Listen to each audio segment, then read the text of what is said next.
వల్లెడి అను బ్రహ్మాండంగా వల్లెడి అంటే కాళేశ్వరం నీళ్లు చెరువు అలుగు కట్ప గ్రౌండ్ వాటరు 2 సంవత్సరాలు గ్రౌండ్ వాటరు వంగబడి నీళ్లు ముంచుకునేంత గ్రౌండ్ వాటర్ పెరిగింది. మా బీఆర్ఎస్ పార్టీ తరఫున మేము ప్రశ్నిస్తున్నాం. అదేవిధంగా ఈ యొక్క భూభారతి చట్టం మీద పూర్తి అవగాహన ప్రభుత్వానికి ఏమున్నదో కానీ ఇక్కడ కింద ఉన్న అధికార యంత్రాంగానికి కూడా లేదు. మరి మన మండలంలో ఇక్కడ ఉన్న ఆర్ఐ కానీ ఎంఆర్ఓ కానీ కనీసం ఇక్కడ ఉన్నటువంటి రైతులకు ఉన్నంత జ్ఞానం కూడా లేదు.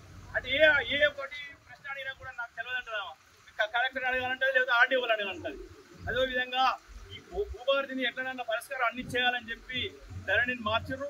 ధరణి మార్చడం కూడా అంజరెడ్డి గారు చెప్పినట్టు ఏమైనా కేసీఆర్ ఆనవాళ్ళు మార్చాలని చెప్పేసి ఉద్దేశంతో మార్చింది తప్ప సమస్యలను పరిష్కారం చేయాలని కాదు.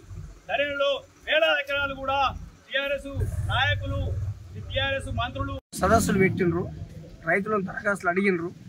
అవగాహన లేని రైతులు కొంతమంది దరఖాస్తులు పెట్టుకోలేరు. ఒక గుడి పిల్లలు లెక్క తీసుకుంటే 475 దరఖాస్తులు, 87 దరఖాస్తులు, 477 దరఖాస్తులు అభ్యంతరాలు వచ్చినాయి. నేను వీటి పరిష్కరించే మార్గం వాళ్ళకు ఒక మెలకువ లేదండి. ఏంది ఆ మెలకువ అంటే ఆర్ఐ గారికి ఎంఆర్ఓ విచారణ చేయమని రాస్తారు. ఎంఆర్ఓ గారు ఆర్ఐకి రాస్తారు. ఆర్ఐ గారు ఎన్నాళ్ళకి ఇవ్వాలి రిపోర్టు? నెలకి ఇచ్చిన అడిగారు, 2 నెలలకి ఇచ్చిన అడిగారు, అవి ఇవ్వకపోయినా అడిగారు. అంటే ఎంఆర్ఓ నీకు ఇచ్చిన రిపోర్టు, నేను రిపోర్ట్ ఇవ్వమన్నా ఏమైంది ఫలానా ఎల్లయ్యప్ప విషయం అని ఎంఆర్ఓ అడిగాడు. దీనికి టైం బౌండ్ ఖచ్చితంగా అవసరము. అట్లాగే ఎంఆర్ఓ కూడా ఆర్టీఓ టైం బౌండ్ పెట్టాలి, ఆర్టీఓకు కలెక్టర్ టైం బౌండింగ్ పెట్టాలి. అట్లయితేనే నీకు సమస్యలు పరిష్కారం అవుతాయి. అధికారులకు భయం ఉంటుంది.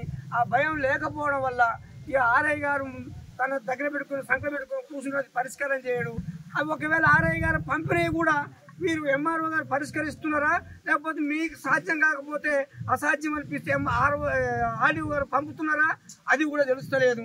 ఇది ఆ సామాన్య రైతులు వచ్చి వాళ్ళకి గోడు చెప్పుకోవడం తప్ప ఇది పరిష్కారం కావడం లేదు. ఖచ్చితంగా కలెక్టర్ గారు వెంటనే దాన్ని గమనంలో తీసుకొని ఈ టైం బౌండ్ పెట్టి ఆర్ఐ గారు వారం రోజుల్లో రిపోర్ట్ ఇవ్వాలి, ఎంఆర్ఓ గారు 10 రోజుల్లో దాన్ని క్లియర్ చేయాలి. క్లియర్ చేయకపోతే 10 రోజుల్లో ఆర్డీఓ పంపాలి, ఆర్డీఓ గారు ఒక 15 రోజుల్లో క్లియర్ కాకపోతే కలెక్టర్ పంపాలి.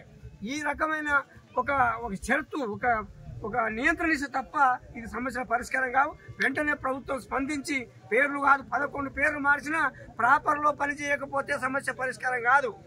పేర్లు ఎన్ని మార్చుకుంటే ధరణి అనేది భారతి అనేది ఇంకోటి అంతే. కానీ కింది అధికారం పని చేయించగలిగే యంత్రాంగం కావాలి. అది లేకపోవడం వల్ల సమస్యల పరిష్కారం కావడం లేదు.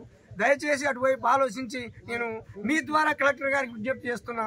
ఈ నిబంధనలు పెట్టి వెంటనే రైతు సమస్య పరిష్కారం చేయాలని మీ తరఫున కోరుతున్నాను. గుడిపల్లి రైతులందరికీ నమస్కారం, మరియు పత్రికా మిత్రులందరికీ నమస్కారం. ఈరోజు భూభారతి సమస్యలపై రైతులు పెట్టిన ధర్నా 11 గ్రామ పంచాయతీలు గుడిపల్లి కొత్త మండలంలో వచ్చిన దరఖాస్తులు 480 చిల్లర వచ్చినాయి.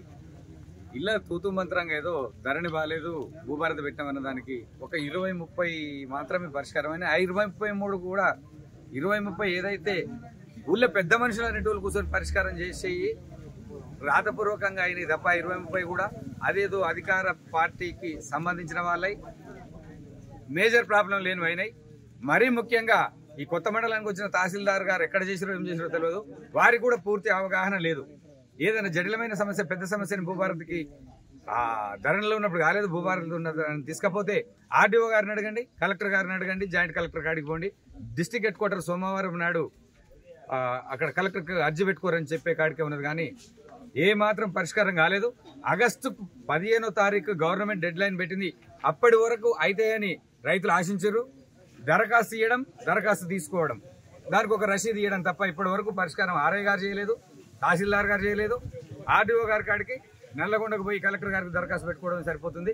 దయచేసి ఎంత త్వరితగతిన పూర్తి చేస్తే అంత బాగుంటుంది. లేకపోతే మళ్ళా ఇదే విధంగా ఆర్డీఓ ఆఫీస్ కానీ కలెక్టర్ ఆఫీస్ కానీ మళ్ళీ ఇదే రైతులను తీసుకుపోయి ముట్టడిస్తామని తమరి ద్వారా ప్రభుత్వానికి హెచ్చరిస్తున్నాం. ధన్యవాదాలు. ఈ ప్రభుత్వం అధికారంలోకి వచ్చిన తర్వాత ధరణి పోర్టల్ ఏదైతే ఉన్నదో అన్ని అవకతవకలు జరిగినాయి. అంత మంత్రులు కేసీఆర్ అంత భూములని కొల్లగొట్టారు బినామీల పేరు మీద. బంగాళాఖాతంలో కలుపుతాని మన పొంగులేటి శ్రీనివాసరెడ్డి గారు పోజు కొట్టి భూభారతి చట్టాన్ని తీసుకొచ్చారు అదే పేరుతోని. ముఖ్యంగా అది ఉద్దేశంగా పేరు మార్చడం కూడా కేసీఆర్ ఆనవాలని మార్చాలనే ఉద్దేశంతో మార్చారు తప్ప పోర్టల్లో సేమ్ టు సేమ్ అట్లనే ఉన్నాయి. కాబట్టి ఆ మ్యూడిల్స్ ఏవైతే 36 ఉన్నాయో ఆ గతంలో ఇప్పుడు మేము 6 మ్యూడిల్స్ ద్వారానే సమస్యలని పరిష్కారం చేస్తున్నారు.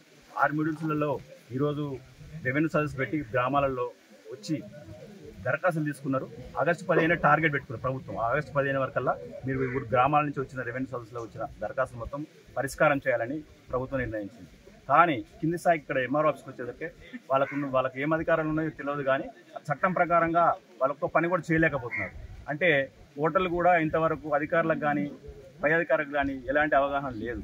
ఎందుకంటున్నామంటే ఈ మాట 487 గుడిపల్లి మండలంలో దరఖాస్తులు వస్తే 11 గ్రామాల నుంచి ఈ రోజు వరకు 35 దరఖాస్తులే పూర్తి చేస్తారు. అవి కూడా చిన్న చిన్నవి, డిఎస్ పెండింగు, పేరు మార్పులు, అవి ఇవి ఉన్నాయి, చిన్న చిన్న సమస్యలు తప్ప పెద్దవన్నీ అట్లనే అపరిష్కృతంగా మిగిలి ఉన్నాయి. ఇది గమనించి మేము ఏంటంటే ఆగస్టు 15 అయిపోయింది కదా, టార్గెట్ అయిపోయిందాక ఆగాలని ఆగి రైతులు రోజు ఆఫీస్ చుట్టూ తిరుగుతూ నానా ఇబ్బందులకు గురవుతూ గ్రామాలలో కూడా పంచాయతీలు బాగా పోలీస్ స్టేషన్లు తిరుగుతూ ఇబ్బంది పడతా ఉన్నారు. వారికి మద్దతుగా ఈరోజు మేము ధర్నా కార్యక్రమం తీసుకున్నాం మండల పార్టీ నుంచి. ఈరోజు మేము ముఖ్యంగా చెప్పేది ఏంటంటే పూర్తిగా అవగాహనతోని మండలంలో సర్వేయర్ కూడా లేడు, సర్వేయరు ఆర్ఐ గారు ఇద్దరు జాయింట్ ఇన్స్పెక్షన్ చేసి ఆ సమస్యల పట్ల ఎంఆర్ఓ కానీ ఆర్డీఓ కానీ కలెక్టర్ కానీ 3 విభాగాలలో ఎక్కడ పని అయితే చూసి అక్కడ పంపించి పనులు పూర్తి చేయాలి. లేని పక్షంలో రాబోయే రోజుల్లో ఇంకిన్ని ఉద్యమాల నిర్మాణం చేస్తాం.